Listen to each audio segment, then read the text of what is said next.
I'm David Ombler, founder owner of DOUK Snowboards. We build handcrafted snowboards here in the UK.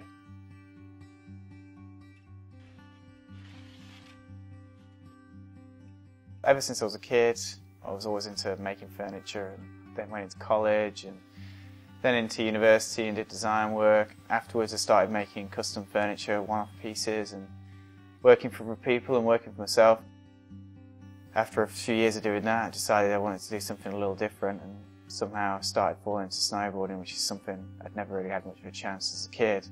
Did back-to-back seasons around the world, in Canada, Australia and France, but moving around, and I still worked as a carpenter in between, but I always wanted to go back to my roots of a maker as well and designer.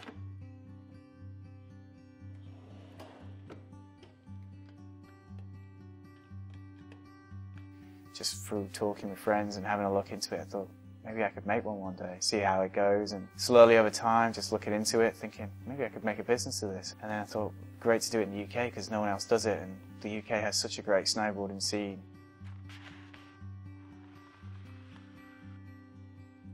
Just through trial and error, we built the equipment, and then once we started getting equipment building, we started experimenting with our first few snowboards. Getting old boards, borrowing boards off mates, cutting them up, looking how they're made. Took a lot of research, months and months and months, if not years, of trying to find out how to do it. There were some downsides to it. Sometimes you'd be questioning yourself, why am I doing this? When we were setting out, we was building the boards, and you'd come out of the press or something like that, and we might have not got the pressure right, and it's rippled, or we're getting bows, but the bottom isn't quite flat. And you're working 12 hours a day and you're barely making any snowboards because there's so much to figure out and so many things to do. You're sat at the computer late at night doing design work, and then you're early in the workshop sort of edging a board or building stacks and things. Maybe this is why no one else has done it in the UK, because it's a lot harder than it looks, but it just took a bit of work, and must have made 20, 30 snowboards before we started getting it right. First few maybe too soft, or it was too stiff.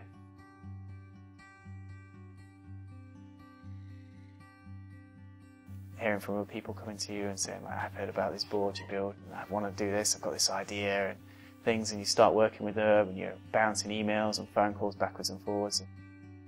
It's a great feeling knowing that someone is going to get some enjoyment out of it, and then especially when you get a phone call or an email after you see the board saying, oh wow, it was so much better than I thought it was going to be. It's just great, and ridden it, and then they send you photos from the trip away or the holidays or wherever, and it's like, hey man, check this out, and you're like, that's sweet, that's great. And making snowboards for me, it's not just a paycheck, it's a way of life, it's a passion, you could say, and I hope to be here in 20 years time, still handcrafting snowboards in the UK.